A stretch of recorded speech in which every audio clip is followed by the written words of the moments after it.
Il y a des gens qui ont des moyens. Alors bien sûr, on peut les placer dans les actions de la bourse, mais bon, pourquoi pas dans une école? L'idée peut paraître un peu folle. C'est pourtant celle qu'a eue le directeur de cet établissement privé, l'Immaculée Conception, situé dans le quartier de la Roseraie à Angers. Il vient de lancer un appel aux dons pour financer les travaux. Datant de l'après-guerre, les bâtiments sont maintenant trop grands, trop vétustes et pas assez normés pour les 400 élèves que compte la maternelle, le primaire et le collège. Oui, il est un peu vieux, mais il est bien quand même. Je trouve qu'il faudra un peu le repeindre. Lorsqu'on est un établissement comme le nôtre avec plus de 43% de boursiers, vous vous doutez que les familles n'ont pas forcément les possibilités financières de pouvoir assumer toutes les scolarités et nous devons donc trouver d'autres sources de financement. Pour moi, ces élèves-là, ils ont le droit à des aussi beaux bâtiments que les autres. Sur les 3 millions nécessaires pour reconstruire des bâtiments neufs, 1 million d'euros va être versé par la solidarité des autres établissements privés de l'Anjou. Pour financer les 2 millions manquants, la direction a bien pensé à vendre une partie de l'établissement à des promoteurs immobiliers, mais pour l'instant, l'heure n'est pas à l'investissement. C'est pourquoi Claude Chevalier se tourne aujourd'hui vers le mécénat. Ainsi, 2 entreprises se sont d'ores et déjà engagées à proposer les matériaux pour les travaux à prix coûtant. À noter que cet appel aux dons est ouvert à tous. C'est une idée un petit peu folle, mais ça peut être réalisable. Et toi, si tu avais 1 million, tu le donnerais pour ton école ? Non, j'irai faire un grand voyage. 5e étape de son tour de France du Grenelle de l'environnement, la secrétaire d'État à l'écologie Chantal Joanneau était à Angers hier soir. Au Grenier Saint-Jean, devant 200 responsables politiques, syndicaux, agricoles ou associatifs, elle a joué le jeu des questions-réponses et tenu à rassurer notamment sur l'un des engagements du Grenelle de l'environnement, la mise en place de la taxe carbone. On est l'un des pays où la fiscalité écologique est la plus faible en Europe.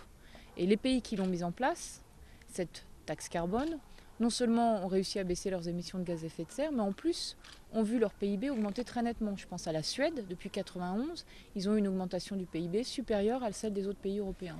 À ceux qui se disent hostiles à la taxe carbone et qui la comparent à la TIPP, la taxe sur les produits pétroliers, la secrétaire d'État répond. La taxe carbone, vous avez le moyen de réduire la taxe que vous allez payer en faisant des économies d'énergie. Parce que le chèque, vous le touchez en février. Ensuite, vous payez au fur et à mesure la taxe carbone. Mais si vous consommez moins que l'année dernière, vous gagnez de l'argent. Donc vous gagnez de l'argent sur le dos des impôts. Ce n'est pas le cas de la TIPP. De la pédagogie pour expliquer les mesures concrètes du Grenelle de l'environnement, Chantal Joanneau, c'est le chemin qu'elle a à faire.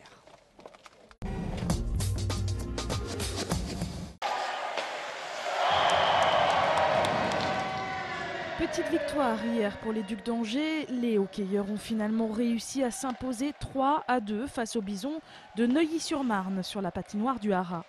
Les 3 buts en juin ont été marqués par Wiedmann dès la première minute.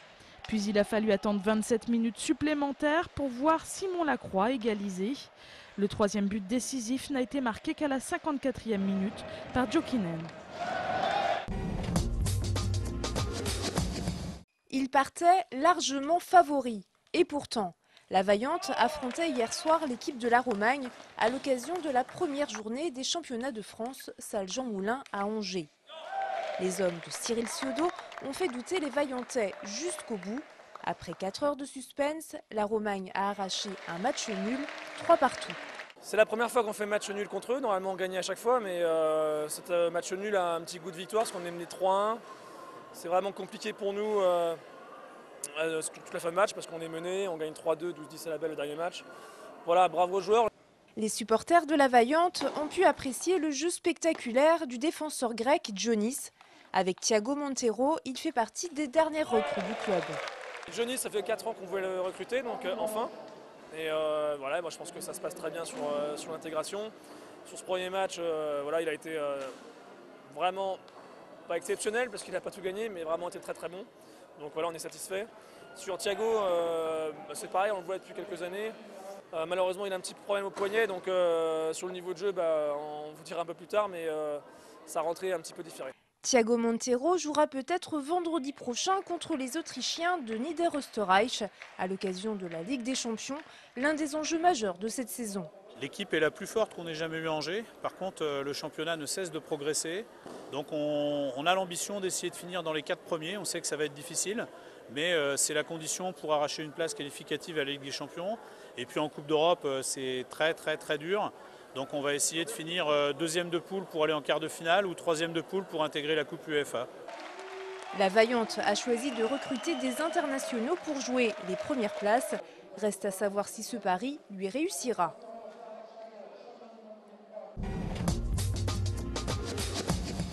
Mort, percuté par une voiture. C'est souvent le triste sort des hérissons.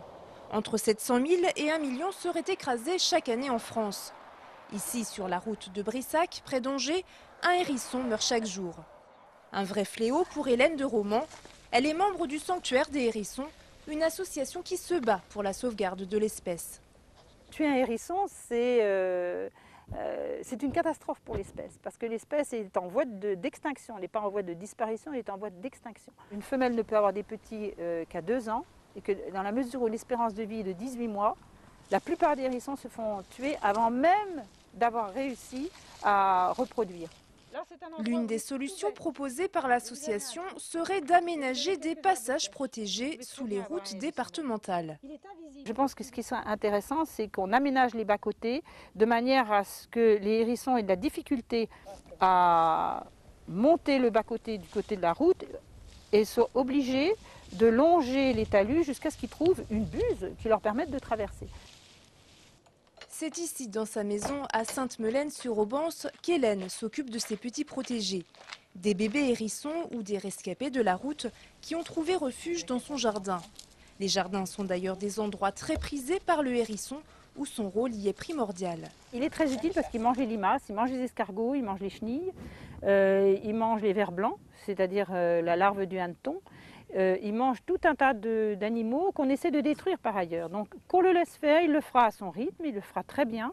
Et ça va le nourrir et ça va le sédentariser. C'est-à-dire que quand il sera bien à un endroit, il va y rester. Si vous trouvez un hérisson blessé, contactez un vétérinaire ou rendez-vous sur le site du Sanctuaire des hérissons. Des conseils pratiques y sont donnés pour prodiguer les premiers soins. Car sauver un hérisson, c'est préserver tout un écosystème aujourd'hui gravement menacé.